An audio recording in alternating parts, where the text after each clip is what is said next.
San Quentin Prison Experiments. Leo Stanley was the chief surgeon at San Quentin State Prison in California, and he had a theory. He believed that almost every problem a man could have, criminal behavior, declining mental sharpness, loss of physical vitality, all of it came down to one thing: bad testicles. And his solution was straightforward: replace them. Starting in 1913 and continuing for nearly 4 decades, Stanley began taking testicles from recently executed prisoners and transplanting them directly into living inmates. When executions could not keep up with the demand he was generating, he expanded his supply chain to animals. He would grind the tissue into a paste and inject it under the skin of inmates' abdomen, or stitch in the whole gland directly. Over his career at San Quentin, Stanley performed more than 10,000 of these procedures. He published his findings in medical journals and presented at conferences, claiming men reported improved energy and sharper thinking after the transplants. He was celebrated as a legitimate researcher. What was actually happening was that the animal tissue was being destroyed by the immune system immediately upon contact. Every result he documented was either a placebo response or fabricated entirely. Thousands of men had animal organs cut into their bodies over nearly 4 decades, and the man doing it retired with his reputation intact. MK Ultra.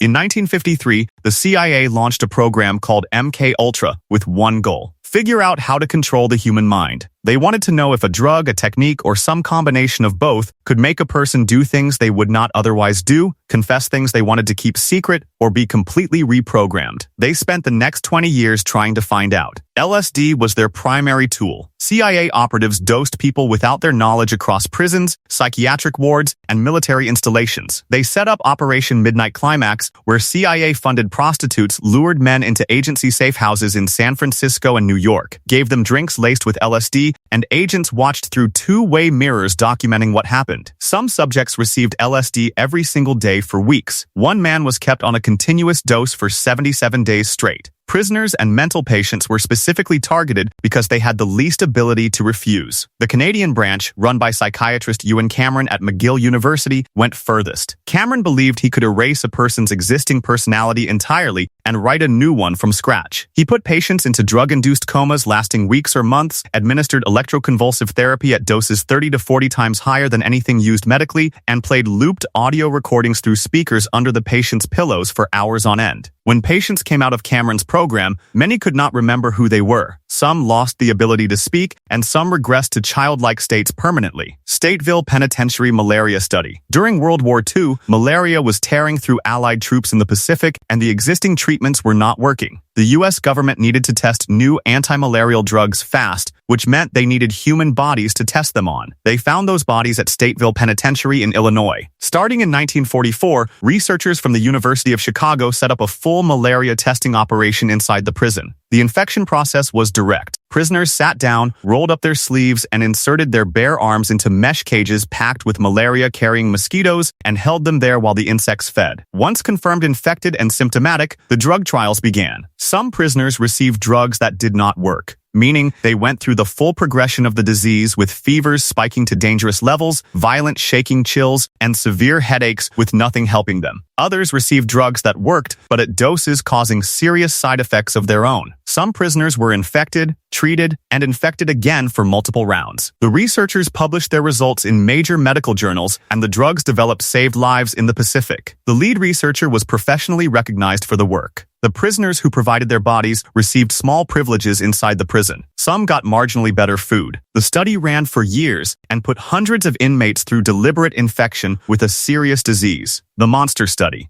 In 1939, speech pathologist Wendell Johnson at the University of Iowa came up with an experiment to test whether stuttering could be deliberately created in a normal child through sustained negative feedback. He needed children who did not stutter and a way to subject them to psychological pressure without interference. He found what he needed at a local orphanage. 22 children were brought in. Half received supportive speech therapy and were praised for fluency. The other half, including children with completely normal speech, were placed into sessions designed to convince them their speech was broken. In every session, regardless of how they actually spoke, they were told they were stutterers. Normal hesitations, normal breathing pauses, standard childhood speech patterns were criticized repeatedly. They were told to stop and start over. Week after week, these children sat in sessions where the repeated message was that something was fundamentally wrong with the way they communicated. Several developed real stutters that they carried into adulthood. Others became so anxious about speaking that they stopped participating in class and withdrew socially. The psychological effects extended well beyond speech. Johnson buried the results and never published the study. The children went back to the orphanage carrying conditions that had been deliberately created in them. The experiment stayed hidden for 62 years. Stanford Prison Experiment. In the summer of 1971, Philip Zimbardo converted the basement of Stanford Psychology Building into a mock prison, recruited 24 male college students, and randomly split them into guards and prisoners. The setup was designed to feel real. Prisoners were not walked into the basement and told to pretend. They were picked up from their homes by actual Palo Alto police officers, handcuffed, processed at a real station, and delivered to the basement blindfolded. They were given numbers instead of names. Guards got uniforms, mirrored sunglasses, and wooden batons. Within 36 hours, one prisoner had to be removed for uncontrollable screaming and crying. Within 2 days, several guards had stopped thinking of themselves as students in a study. They woke prisoners at 2 in the morning for pointless head counts. They forced prisoners to do push-ups until they could not continue. They made prisoners clean toilets with their bare hands, stripped them of mattresses as punishment, and locked them in a solitary confinement closet for hours. One guard developed increasingly creative methods of psychological humiliation, and the others followed. Zimbardo watched all of it and did not intervene. A priest brought in to counsel prisoners left visibly disturbed. A graduate student conducting interviews broke down and had to leave. John Money and David Reimer.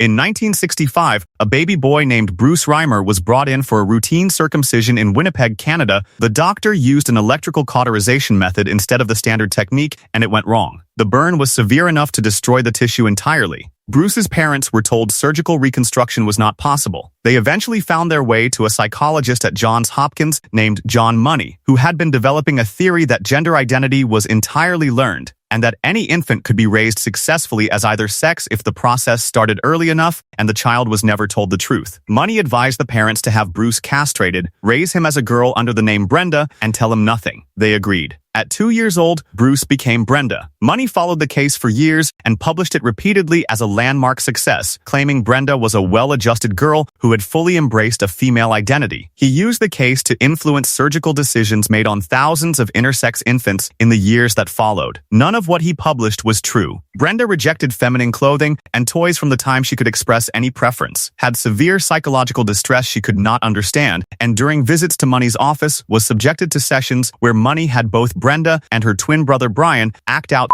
scenarios with each other while he observed and photographed them, describing it as necessary for gender identity research. Both children said Money was calm in front of their parents and became threatening and abusive behind closed doors when they refused. Brenda found out the truth at 14, immediately began living as a male under the name David, and spent years speaking publicly about what had been done to him. David died by suicide in 2004. His brother Brian died 2 years earlier. The Russian sleep experiment. In the late 1940s, Soviet researchers sealed 5 political prisoners in an airtight chamber and pumped in a stimulant gas designed to keep them awake indefinitely. For the first 5 days, the subjects talked, paced, and behaved relatively normally. Then things shifted. By day 9, one of them began running the length of the chamber and did not stop until the skin on the soles of his feet was gone. The subjects stopped talking to each other and began whispering into the microphones, apparently informing on each other to the researchers outside. Then they started screaming. When researchers looked through the portholes, the subjects had torn open their own abdomens and were removing organs, pressing pieces of themselves against the glass. They appeared to feel nothing. When the chamber was finally opened, subjects attacked the soldiers who entered, displayed impossible strength, and begged not to be allowed to sleep.